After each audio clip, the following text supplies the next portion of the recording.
Today I'm going to be reviewing Dover, Race 3 of the 2013 Chase for NASCAR Sprint Cup Series. And, well, let's see what happened.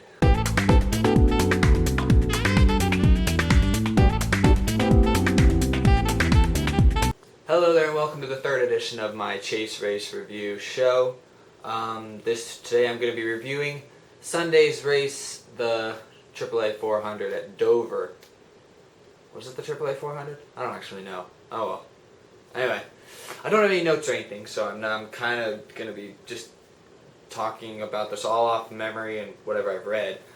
So hopefully I don't make too many mistakes. But it wasn't a very complicated race, so there's very few major storylines in the race. But key headlines afterwards is Kasey Kahne, another subpar showing. He's out of the chase pretty much. Joey Logano, he's probably out too. Dale Earnhardt Jr., strong run, just came up short, but he's probably out of it as well. So that's tough for all of them. Jimmie Johnson went on, basically led most of the race and won it. So yeah, like I said, not too many big surprises. A couple things I want to talk about though are the lack of cautions at Dover. That was a little bit of an interesting thing. Dover is known for having a pretty good amount of cautions. I mean, it's up there with like Darlington or Daytona, Talladega, places like that where they have a pretty significant number of cautions. But really, I think they only had 4 in the race. I'm pretty sure. I don't have any notes with me, so I can't remember exactly. I think it was 4.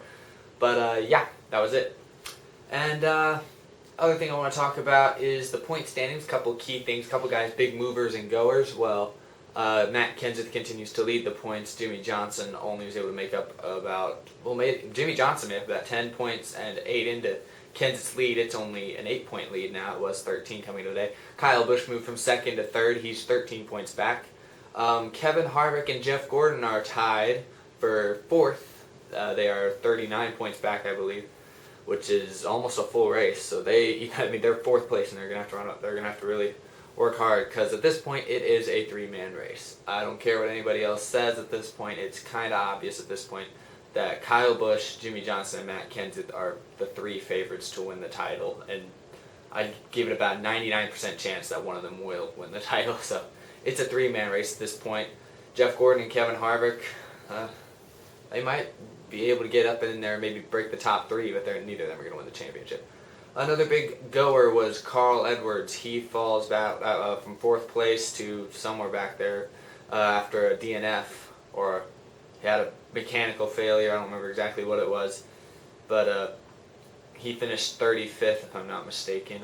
Correct me on that. That may be wrong.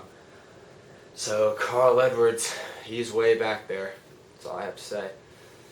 Now just the main things that I wanted to talk about are Jimmie Johnson winning the race and the final pit stops that came with about 20-25 laps to go. Under caution, beforehand it looked like it was going to be a few mileage race where everyone was going to have to make a late pit stop because they weren't going to be able to make it. But then this caution made everyone come down pit road, and most people took 4 tires with the exception of the 3 leaders. Guys that went in 1st, 2nd, Jimmie Johnson, Matt Kenseth, and Jeff Gordon, I believe it was, the 3rd place guy, they all selected to take 2 tires, and it ended up working out for Jimmie Johnson, but Jeff Gordon and Matt Kenseth probably wish they would have taken 4, because they would have lined up pretty much in the same positions, but they would have the fresh tires. Dale Earnhardt Jr., who was the first driver off the pit lane with 4 tires, restarted 4th. He had the outside lane, easily was able to drive his way into 2nd, and looked like he was in the position to pass Jimmie Johnson, but like we've seen a lot of times this year, specifically with Matt Kenseth and Kasey Kahne, is that 2 tires versus 4 tires, the 2-tire driver really isn't going to have that hard of a time holding off the 4-tire guy. So Junior made Johnson nervous for a few laps there, but eventually Jimmie just held him off and went on to win his 8th career race at Dover, which is a new all-time high, which is a new Dover record for most wins at that track. Jimmie Johnson, that's his 5th win of the year, which puts him into 2nd place, which puts him into the main position of 2nd place, breaks that tie he had with Kyle Busch, who has 4 wins. Matt Kenseth, of course, still has 7. He's still ahead in that category. But this was a very significant one for Jimmie Johnson, because of course he had the 4 weeks leading up to the chase where he ran like crap, had problems, finished 28th or worse in all 4 of those races, and then he started the chase with 2 good top 5s, 4th and 5th place finishes, which are good, but nothing special really. But then for him to come out and just make a statement, he knew he was supposed to win this race. He was the clear favorite. And he went out and did it. I thought guys like Matt Kenseth would be up there and challenging. I thought Carl Edwards would have a better day. Honestly, Carl Edwards he qualified pretty well. He qualified well. He just didn't go anywhere in the race. He had a terrible car, missed the setup or something. Matt Kenseth stayed up there. He ran top 5, led 30-some laps in the race. But like I said, that pit call at the end of the race basically cost him. He got steamrolled on the restart and lost several spots because of his old tires. But he holds the points lead by 8 points over Jimmie Johnson, which it narrows a little bit. But the next racetrack is Kansas, and that's Matt Kenseth's one of his best tracks on the circuit. He's won the last 2 races there, so hopefully he's hoping that he can maybe extend that lead a little bit back to where it was. That's about all I have to say about this race. It's pretty short. Only last little tidbit I'd like to add. I couldn't find any specific articles about it, but I definitely saw some footage and saw some things about the post-race inspection with the 48 car of Jimmie Johnson.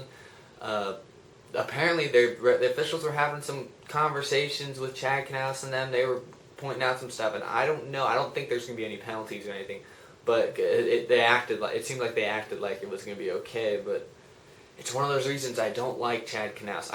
It's one of the reasons I don't like Chad Knaus, but at the same time, I really have to respect him because they push the limit so close to on that hairy edge of cheating and not cheating. And a couple times they've gone over that line and gotten caught for it, but most of the time they just stay right in that little gap between not cheating and cheating, just right there. And that's what makes them so good. And I hate Chad Knaus for it because, in my opinion, it's almost like it just almost feels unfair. It's like he's pushing the limits of the penalty, and that feels wrong to me. But at the same time, I have to really admire it because it takes really good skill to just land right in that area and not go over into the red zone, I guess. But that's all I have to say. Don't think there's going to be any penalties on that, but if there is, who knows? I don't know what NASCAR's going to do. They've done some crazy things this year, like adding a 13th driver to the chase. Whew. Well, that's about it. Looking ahead to next week at Kansas, like I said, I think Matt Kenseth is going to be very strong there. But I'm going to be picking Kasey Kahne to win that race. I just have this gut feeling. Kasey Kahne ran well there earlier in the year. He finished second, I believe. But I don't know. I feel like Kasey Kahne, I feel like he's just due at this point. He's had 3 bad weeks in a row where he hasn't necessarily had a bad car, but he's just had either a mechanical failure or he's spun out like he did at Loudon last week, or he's just had some sort of problem. But I think he'll rebound and have a good run at Kansas, and I think he'll probably win the race. He's not going to come back into championship contention, though. No, sorry, Kane's probably out. But I think he could definitely have a strong run and maybe win it here at Kansas. But that's all I have for my show today. Pretty quick, simple, easy. I'm putting a little more emphasis into my midweek shows because those seem to be the more entertaining ones. These reviews are kind of just restating the obvious like I did here.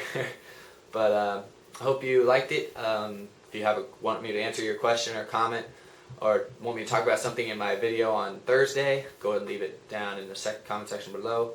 And that's about it. So, hope you enjoyed. I will see you guys later this week. Bye.